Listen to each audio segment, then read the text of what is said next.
إن الحمد لله نحمده ونستعينه ونستغفره ونعوذ بالله من شرور أنفسنا ومن سيئات أعمالنا من يهده الله فلا مضل له ومن يضلل فلا هادي له وأشهد أن لا إله إلا الله وحده لا شريك له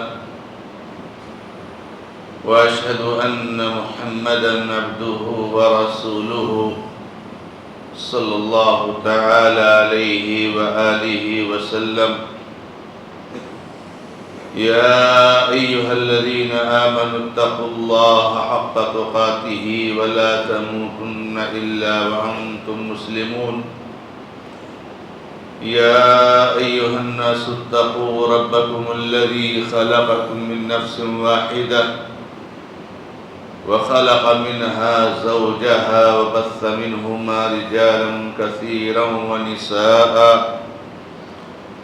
واتقوا الله الذي تساءلون به والأرحام إن الله كان عليكم رقيبا يا أيها الذين آمنوا اتقوا الله وقولوا قولا سديدا يصلح لكم أعمالكم ويغفر لكم ذنوبكم ومن يطع الله ورسوله فقد فاز فوزا عظيما أما بعد فإن خير الحديث كتاب الله وخير الهدي هدي محمد صلى الله تعالى عليه وآله وسلم أعوذ بالله من الشيطان الرجيم بسم الله الرحمن الرحيم ولقد خلقنا الإنسان ونعلم ما توسوس به نفسه ونحن أقرب إليه من حبل الوريد إذ يتلقى المتلقيان عن اليمين وعن الشمال قعيد ما يلفظ من قول إلا لديه رقيب عتيد وقال الله سبحانه وتعالى في موضع آخر لقد كان لكم في رسول الله أسوة حسنة لمن كان يرجو الله واليوم الآخر وذكر الله كثيرا وقال النبي صلى الله تعالى عليه وآله وسلم كل أمتي يدخلون الجنة إلا من أبى قيل من أبى يا رسول الله قال من أطاعني دخل الجنة ومن عصاني فقد أبى رواه البخاری فی صحیح. محترم اور معزز دینی اور ملی بھائیوں، بزرگوں، نوجوان دوستوں اور میری ماں اور بہنوں، اللہ رب العزت کا کرم اور احسان ہے کہ رب العالمین نے ہمیں اور آپ کو اپنے اس بابرکت خیر اور بھلائی سے لدا ہوا مہینہ، اس سے فائدہ اٹھانے کی اور اپنے آپ کو اللہ رب العزت سے قریب کرنے کی توفیق عطا فرمائی. اور آج ہم اس مبارک مہینے کے آخری ایام میں پہنچ چکے ہیں. 2 یا 3 دنوں کے بعد ہم انشاءاللہ تعالی شریعت اسلامیہ کی 2 عظیم عیدوں میں سے ایک عید الفطر منائیں گے. اس مناسبت سے کچھ باتیں آپ کے گوشے گدار کرنا مناسب سمجھتا ہوں۔ سب سے پہلی بات تو یہ ہے کہ آج کا یہ جو جمعہ ہے یہ رمضان المبارک کے مہینے میں آنے والا ایک جمعہ ہے اور آخری جمعہ ہے۔ اس جمعہ کی کوئی ایسی فضیلت، کوئی ایسی خاصیت نہیں ہے جو رمضان میں آنے والے دوسرے جمعات کے مقابلے میں ہو، لیکن اللہ رب العزت ہم سب کو توفیق عطا فرمائے کہ یہ ہمارے بھائی جن کو پتہ نہیں کیوں سنتیں کافی نہیں ہوتی ہیں، شریعت اسلامیہ کی جو حدود رب العالمین نے طے فرمائی ہے اس پر قانع نہیں ہوتے، اور جب تک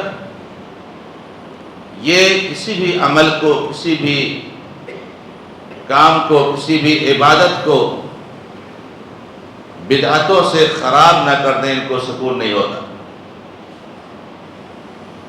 اللہ رب العزت کا شکر ادا کیجئے کہ رب العالمین نے آپ کو ایسے بے توفیق لوگوں سے بچایا ہے اور ہمیں اور آپ کو ان لوگوں میں سے نہیں بنایا، کیونکہ یہ اللہ تبارک و تعالیٰ کی سب سے بڑی توفیق ہے کہ اللہ تعالیٰ کسی بندے کو اپنے پیارے حبیب محمد رسول اللہ صلی اللہ علیہ وسلم کی سنت کی اتباع کی توفیق۔ عبادت کرنے والے تو بہت آئے اور بہت آتے ہیں، ایسے بھی دنیا میں ہیں جو دنیا جانتے ہی نہیں، ان کے لیے سب کچھ بس عبادت ہی عبادت ہے، لیکن سنت کی اتباع کرنے والے بہت کم ہیں۔ اسلاف کرام میں سے کسی نے کہا تھا کہ علیکم بِأَهْلِ السُّنَّةِ، ارے اللہ کے بندے سنت والوں کو لازم پکڑ، فَإِنَّهُ قَدْ قَلَّ أَهْلُ السُّنَّةِ، اہل السنہ بہت کم ہو گئے، تلاشنے بھی ملتے۔ تو ہمیں اور آپ کو رب العالمین کا شکرگزار ہونا چاہیے۔ اس کو انہوں نے اس کا نام جمعۃ الوداع رکھ دیا ہے، رخصتی جمعہ، الوداعی جمعہ، اور نام رکھا تھا، لیکن اسی پر اکتفا نہ کرتے ہوئے اس کی فضیلت میں نامعلوم کتنی حدیثیں گڑھ ڈالی، اور حدیثیں گڑھی تو گڑھی، نامعلوم کیا کیا نظریات رکھ کر کے خاص اعمال انجام دیتے ہیں۔ میرے بھائیوں، اللہ کا واسطہ ہے، رمضان کا آخری وقت ہے، بڑی محنت کر کے آپ نے روزے رکھے ہیں، بڑی محنت کر کے آپ نے قیام کیا ہے، بڑی محنت کر کے آپ نے تلاوت کی ہے، یہ سارے اعمال پر محمد رسول اللہ صلی اللہ علیہ وسلم کی سنت کا ٹھپا لگائیے، ورنہ آپ کا عمل سب ضائع ہو جائے گا، برباد ہو جائے گا۔ ایک نظریہ اور ایک عمل جو محمد رسول اللہ صلی اللہ علیہ وسلم کی سنت سے ثابت نہیں ہے، وہ آپ کے پہاڑوں جیسے نیکیوں کو ختم کرنے کے لیے کافی ہے۔ اللہ تعالی سب کو ہدایت نصیب فرمائے۔ میرے بھائیوں، یہ عید کا موقع ہے، عید کے بارے میں کچھ نئی توجیہات آپ کے سامنے ذکر کرنا مناسب سمجھتا ہوں۔ سب سے پہلی بات تو یہ ہے کہ عید یہ اسلام کی دو عیدوں میں سے ایک عید ہے، اور یہ اسلام کا ایک شعار ہے، یعنی ایک شعار کا مطلب کہ اسلام کا ایک امتیازی وصف ہے۔ ایک خاص جو ہے اسلام کی شان ہے،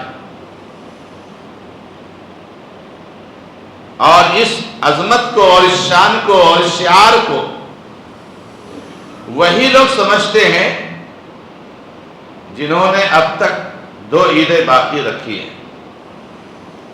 2 عیدوں سے جنہوں نے 10 عیدیں بنا لی، وہ عید کی عظمت کو کیا جانیں گے؟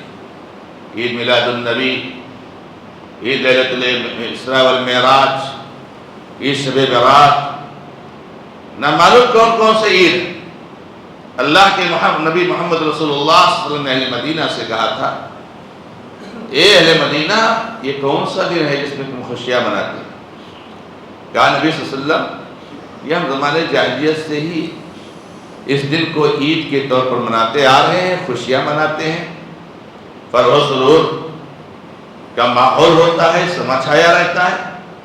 کہا نہیں، ضرورت نہیں۔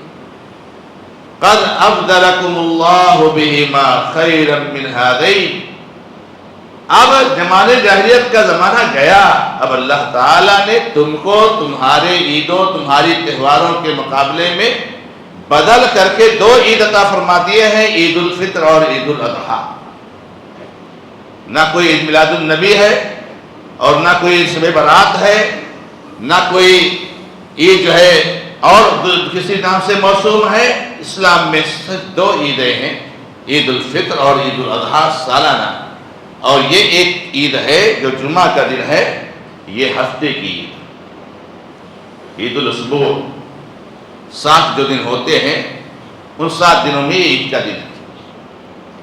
لہذا ہم اور آپ انہی 2 عیدوں کو عید سمجھیں اور اسلام کا شعار سمجھتے ہوئے اس عید کی حرمت کو، اس کے تقدس کا خیال رکھیں، کیونکہ عید کی حرمت کا خیال رکھنے والے معمولی فضیلت کے مالک نہیں ہیں۔ اللہ کے نبی اللہ تعالیٰ نے فرمایا ہے قرآن کریم میں، وَمَن يُعَظِّمْ شَعَائِرَ اللَّهِ فَإِنَّهَا مِن تَقْوَى الْقُلُوبِ، اللہ کے کسی شعار کی عزت کرنے والا کوئی انسان، اس کی عظمت کو سمجھنے والا انسان، یہ مسجد ہے، یہاں کیسے رہنا چاہیے، یہاں اگر کسی سے کوئی بحث و بحثہ ہو جائے تو کیسے بحث کرنی چاہیے، یہ مدرسہ ہے، یہ قرآن ہے، یہ حدیثیں ہیں، یہ عرفہ کا دن ہے، یہ ذی الحجہ کا 10واں دن ہے، یوم النحر ہے، ایام تشریق ہے، یہ سب اسلام کے شعائر ہیں۔ جو اسلام کے شعائر کی عزت کرتا ہے، ان کی تعظیم کرتا ہے، اللہ نے فرمایا ان کی فضیلت کم نہیں ہے، بلکہ شاید سب سے زیادہ فضیلت ہے، کیونکہ اللہ تعالیٰ نے انہیں ایک سرٹیفکیٹ عطا کر دیا، اور وہ سرٹیفکیٹ یہ ہے کہ آپ دل سے متقی ہے یا نہیں ہے، کیونکہ دل میں تقویٰ ہونا اور دل سے متقی ہونا یہ اللہ کو منظور ہے۔ اللہ تعالیٰ کے نبی نے فرمایا، الا ان التقوی ہاہنا، الا ان التقوی ہاہنا، الا ان التقوی ہاہنا، ویشیر الی صدرہ 3 مرات۔ نبی علیہ السلام نے کہا، لوگوں ہوشیار ہو جاؤ، تقوی یہاں ہے۔ تقوی دل میں ہوتا ہے، جب یہ دل میں تقوی بیٹھ جاتا ہے تو سارے فنکشن صحیح طریقے سے کام کرتے ہیں، ہاتھ بھی صحیح کام، زبان بھی صحیح کام، دماغ کی سوچ بھی صحیح ہو جاتی ہے، پیر بھی صحیح کام کی طرف اٹھتا ہے، سارا معاملہ ٹھیک ہو جاتا ہے جب دل میں تقوی بیٹھ جاتا ہے۔ لیکن جب زبان پہ تقوی ہوتا ہے، جب ہاتھوں میں تقوی ہوتا ہے، جب جو ہے آنکھوں میں تقوی ہوتا ہے، تو پھر اس تقوی کا کوئی فائدہ نہیں، کیونکہ وہ دل میں نہیں، اس کا سینٹر، اس کی جگہ تقوی کی دل ہے۔ اور دل میں تقوی کو بٹھائیے، دل میں تقوی کو بٹھائیے، دیکھیے کس طریقے سے جو ہے آپ اللہ تبارک و تعالیٰ کے دین کے پابند بن جاتے ہیں۔ تو تقوی یہاں ہے، تو جو اللہ کے شاعر کی تعلیم کرتا ہے، اللہ تعالیٰ نے فرمایا کہ یہ دلوں کے تقوی سے ہوتا ہے، دلوں کے متقی ہونے کی علامت، بہت بڑی سرٹیفکیٹ ہے۔ لہذا عید کی صبح، عید کی رات، وہی اچھا کام کرنے سے بچی جو اسلام نے حرام کیا. داڑھیاں مت چھلائی، پیجامے ٹکنے سے وہ نیچے رکھ کر گھسیٹتے ہوئے مت چلیے. ہماری مائیں اور بہنیں بے حجاب نہ نکلیں، بے حیائی کا مظاہرہ نہ کریں، کسی اجنبی مرد سے مصافحہ نہ کریں، کسی اجنبی مرد کے سامنے نہ ہو. یہ تعظیم ہے اللہ رب العزت کے شاعر کی. عید کا دن ہے آج. لیس العید لمن لبس الجدید انما العید لمن خاف الوعید. عید یہ نہیں ہے کہ آپ نئے کپڑے پہنیں، مہنگا کپڑا، خوبصورت اچھا کپڑا، اچھا جوتا، ماشاءاللہ. یہ عید نہیں ہے میرے بھائی. عید تو یہ ہے کہ آپ کے دل میں اللہ کا ڈر ہو اور اللہ کے وعید، اللہ کی دھمکیوں سے ڈرے. تو اللہ رب العزت کی شعیرے کی تعظیم کیجیے میرے بھائی. اس کی بے حرمتی نہیں ہونی چاہیے. یہ اس کی تعلیم ہے، یہ اس کی عظمت کا احساس ہے. تب اللہ تعالیٰ آپ کو سرٹیفکیٹ دیں گے کہ جو ہے آپ کا دل متقی ہے. عید کی صبح ہے، فجر کی نماز غائب ہے، رمضان ختم نہیں ہوا صحیح سے، ابھی تو اس کے انعام والا دن باقی ہے. ابھی ہم کو جا کے اللہ سے انعام لینا ہے. لیکن آج ہی فجر غائب ہو گئی اور فجر غائب کر کے عید کی تیاری ہو رہی ہے. کون سی عید ہے یہ؟ کس بات پر عید ہے؟ اللہ تعالیٰ کے حکم کی نافرمانی پر، اللہ تعالیٰ کے حکم سے بغاوت کرنے پر. نماز چھوڑنا جو ایک کفریہ عمل ہے، اس کفریہ کام کے کرنے پر عید ہے. کس چیز پر عید؟ تو عید کی حرمت اور تقدس کو ہمیشہ ملحوظ خاطر رکھیے میرے بھائیوں. عید کی نماز راجح قول کے مطابق فرض ہے، واجب ہے، لازم ہے، کمپلسری ہے. لہذا اس نماز کی ادائیگی میں ادنا بھی کوتاہی نہیں کرنی چاہیے. چاہے کوئی بیمار ہو، چاہے کوئی صحت مند ہو، چاہے کوئی مریض مسافر ہو، عید کی نماز ادا کرنا سب کو لازمی. اسی لیے اسلاف کرام سے اور امام بخاری رحمہ اللہ نے اپنے صحیح میں باب بھی باندھا ہے، چیپٹر قائم کیا ہے. اگر کسی کی عید کی نماز چھوٹ جائے تو اپنے گھر میں عید کی نماز پڑھے گا. کئی بائی چانس سو گئے، کوئی مسئلہ ہو گیا، کہیں چھوٹ گئے، یا ہمارے وہ بزرگ، ہمارے وہ معذور، ہمارے مریض بھائی، اللہ سب کو شفا عطا فرمائے، کہ جو عید کے لیے عیدگاہ نہیں جا سکتے ہیں وہ اپنے گھر میں عید کی نماز پڑھیں گے. جیسے عیدگاہ میں پڑھی جاتی ویسے ہی پڑھیں گے. فرق صرف اتنا ہے کہ وہ خطبہ نہیں دیں گے، خطبہ نہیں ہوگا، لیکن 2 رکعت نماز، عید کی 2 رکعت نماز ہے، وہ اپنے گھر میں پڑھیں گے. تو عید کی نماز کے قائم کرنے کا اہتمام کیجیے. اور اسی طریقے سے ماں اور بہنوں سے بھی گزارش ہے، خاص طور سے ہم اور آپ جس ماحول میں رہتے ہیں یہ سنتوں کے مٹانے کا ماحول ہے. میں نے بھی آپ سے کہا کہ یہاں تو جمعۃ الوداع ہو گیا، اس کے لیے عیدیں، اس کے لیے بڑے جمع غفیر، بڑی سرگرمیاں، اور اسی کے 1-2 دن کے بعد جو عید ہو رہی ہے تو اللہ کے نبی علیہ السلام کی سنت کیا ہے اس کو کوئی نہیں دیکھتا. فرق سمجھیے گا. اور صرف یاددانی کے طور پر، ورنہ 10 بار کہہ چکا ہوں کہ ایک عورت کے لیے فرض نماز مسجد میں آ کر کے ادا کرنا اس کی پرمیشن ہے، اجازت. فجر کے لیے آئے، ظہر کے لیے آئے، عصر کے لیے آئے، آ سکتی. لیکن اس یاد دہانی کے ساتھ نبی علیہ السلام نے کہا کہ ان کا گھر ان کے لیے افضل. لیکن عیدگاہ میں عورت کا آنا اس کا آرڈر ہے، حکم ہے اللہ کے نبی علیہ السلام. اور اللہ کے نبی علیہ السلام کا آرڈر یہ وجوب کے لیے ہوتا ہے، کمپلسری ہو جاتا ہے.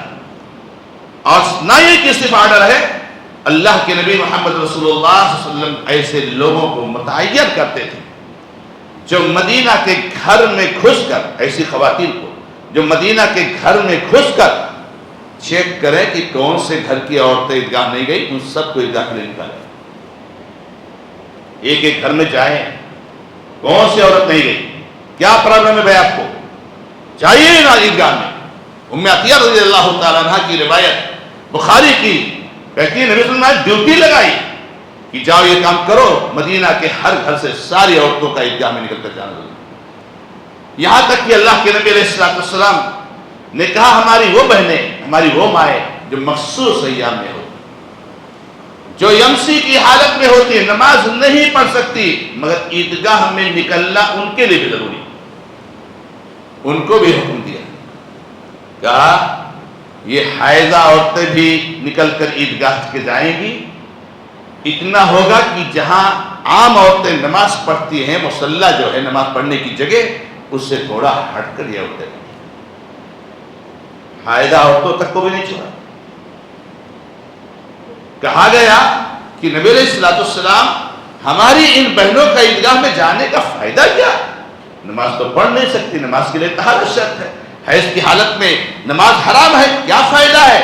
کہا نہیں، جانا ہے، اور یہ خیر کا کام جو واضح و نصیحت ہوگی، جو بیان ہوگا، جو اللہ رسول کے حوالے سے سمجھایا جائے گا، اور جو دعا کرے گا امام، اس میں یہ شریک ہوں گی۔ نماز تو نہیں پڑھ سکتی لیکن اس میں تو شریک ہو سکتی، وعد و نصیحت کی بات کو سن سکتی۔ کچھ بہنوں کو بڑی تشویش ہوئی، چونکہ آرڈر بہت سخت تھا، کہا کہ نبی صلی اللہ علیہ وسلم اتنا زیادہ آپ اہتمام کر رہے ہیں اور اتنا تاکیدی حکم دے رہے ہیں، ہماری کوئی بہن ہے اس کے پاس پردہ ہی نہیں، برقع ہی نہیں ہے، چادر ہی نہیں ہے۔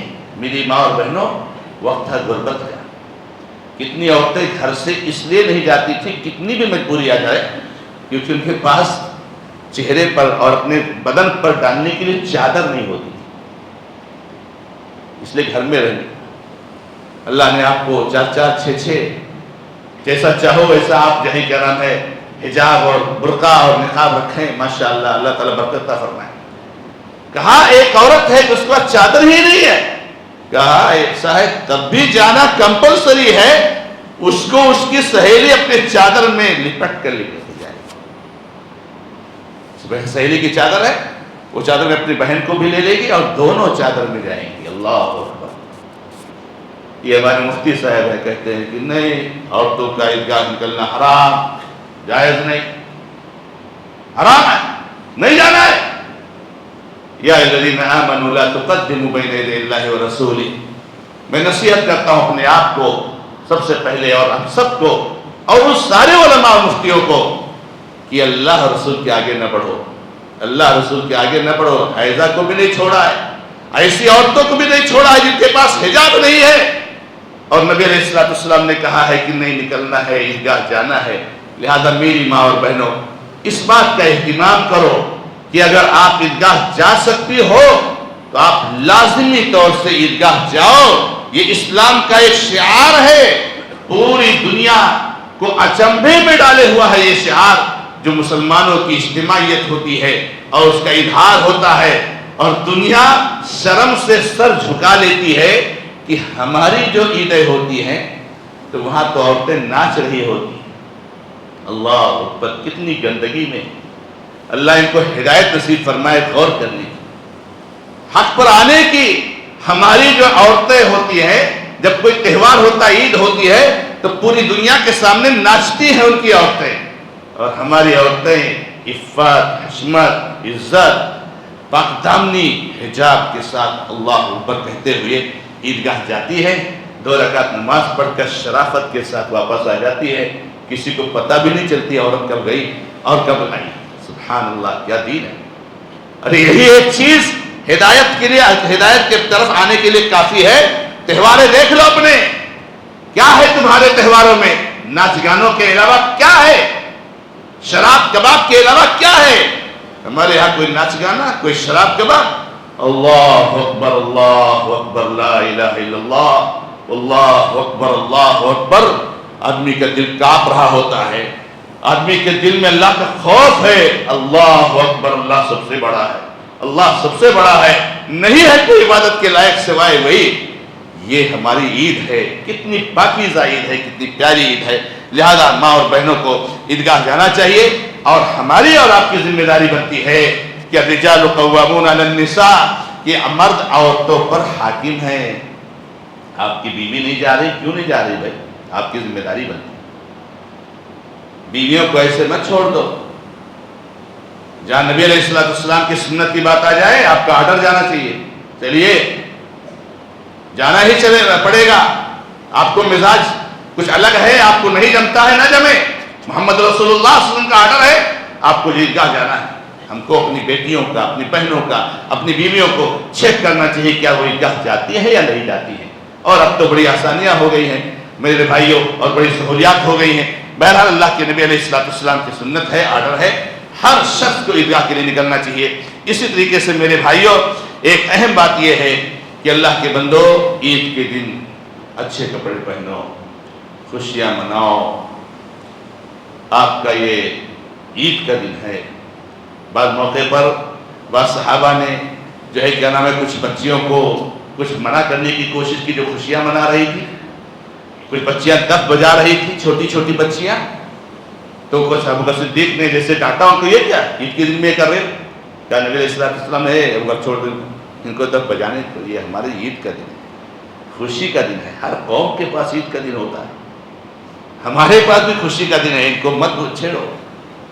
عید کے دن جو ہے حبشی صحابہ کرام مسجد النبی میں جو ہے لاٹھیاں چلانے کی مشق کر رہے ہیں، تو میرے بھائیوں خوشیاں مناؤ، لیکن اللہ کے بندو اس ایک گنہگار کی ایک اپیل کو ہمیشہ سامنے رکھو جو محمد رسول اللہ صلی اللہ علیہ وسلم کی ہے گزارش، اور آپ کو حکم ہے کہ کبھی بھی خوشی منانے میں شریعت کی بغاوت نہیں ہونی چاہیے۔ میری بہن اتنی خوش ہے عید کے دن، بے پردہ نکل رہی ہے، نہ کیجیے ایسا، حجاب کے ساتھ نکلیے۔ بہت خوشی کا دن ہے، کسی اجنبی مرد سے مصافحہ مت کیجیے، ملیے مت، حرام ہے آپ کے لیے۔ بہت خوشی کا دن ہے، ان ساری چیزوں کا خیال رکھیے۔ اور آپ تو جانتے ہیں کہ نبی علیہ السلام نے حجاب کے بارے میں کیسے سخت ہدایات دیے ہیں، اور ہمیں اور آپ کو اس کی پابندی کرنی چاہیے۔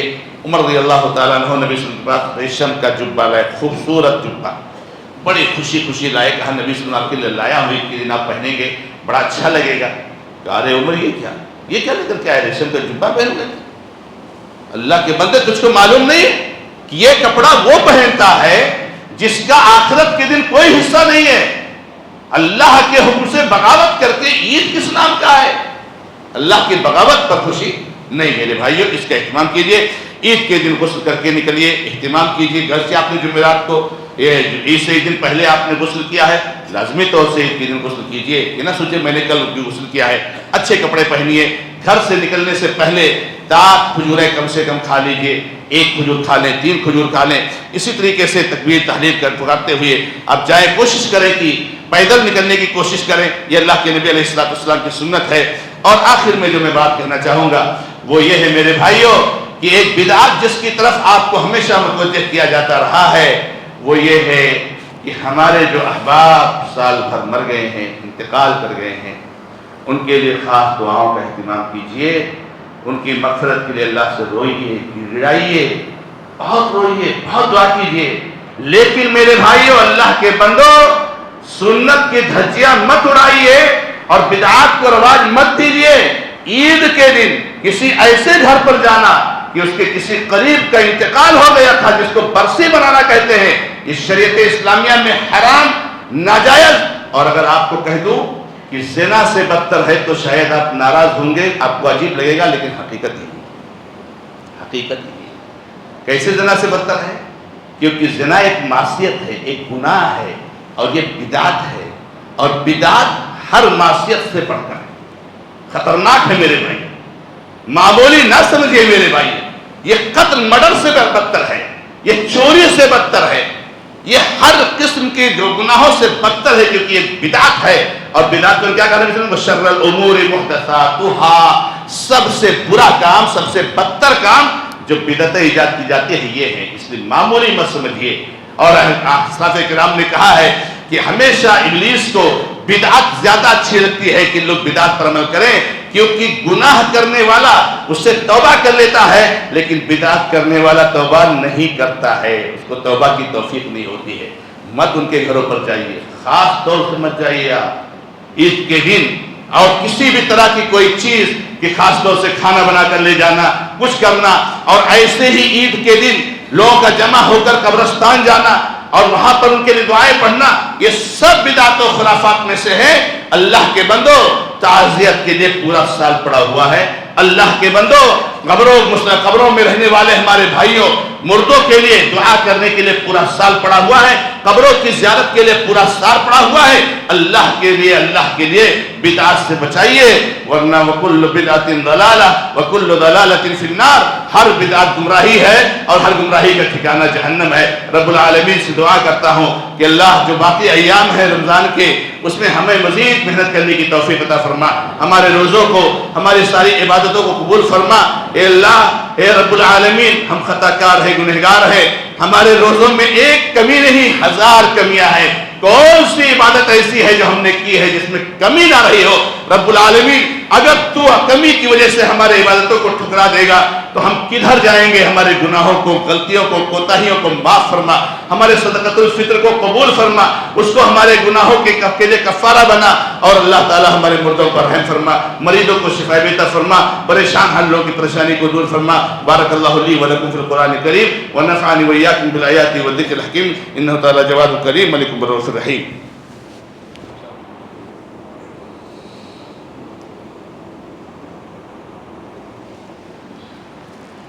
الحمد لله رب العالمين، واشهد ان لا اله الا الله وحده لا شريك له، واشهد ان محمدا عبده ورسوله صلى الله تعالى عليه واله وسلم۔ اعوذ بالله من الشيطان الرجيم، بسم الله الرحمن الرحيم، ان الله وملائكته يصلون على النبي يا ايها الذين امنوا صلوا عليه وسلموا تسليما۔ اللهم صل على محمد وعلى ال محمد كما صليت على ابراهيم وعلى ال ابراهيم انك حميد مجيد۔ اللهم بارك على محمد وعلى ال محمد كما باركت على ابراهيم وعلى ال ابراهيم انك حميد مجيد۔ ربنا ظلمنا انفسنا وان لم تغفر لنا وترحمنا لنكونن من الخاسرين۔ ربنا ظلمنا انفسنا وان لم تغفر لنا وترحمنا لنكونن من الخاسرين۔ ربنا آتنا في الدنيا حسنة وفي الآخرة حسنة وقنا عذاب النار۔ ربنا لا تزغ قلوبنا بعد إذ هديتنا وهب لنا من لدنك رحمة إنك أنت الوهاب۔ یا اللہ ہمارے روزوں کو قبول فرما، یا اللہ ہمیں ان لوگوں میں سے بنا دے جن کی گردنوں کو تو نے جہنم سے آزاد کر دیا ہے، یا اللہ جن کے گناہوں کو تو نے معاف کر دیا ہے، یا اللہ جن کے اعمال کو تو نے قبول کر لیا ہے، یا اللہ تمہیں محروم نہ بنا، لیلۃ القدر کے خواہش سے ہمیں محروم نہ کر، اور ہمیں جب تک زندہ رکھ اپنے حبیب محمد رسول اللہ صلی اللہ علیہ وسلم کی سنت پر زندہ رکھ، اسی پر ہماری زندگی ہو، اسی پر ہماری وفات ہو۔ اقول قولی ھذا واستغفر اللہ لی ولکم ولسائر المسلمین فاستغفروہ انہ هو الغفور الرحیم۔ الحمد للہ رب العالمین۔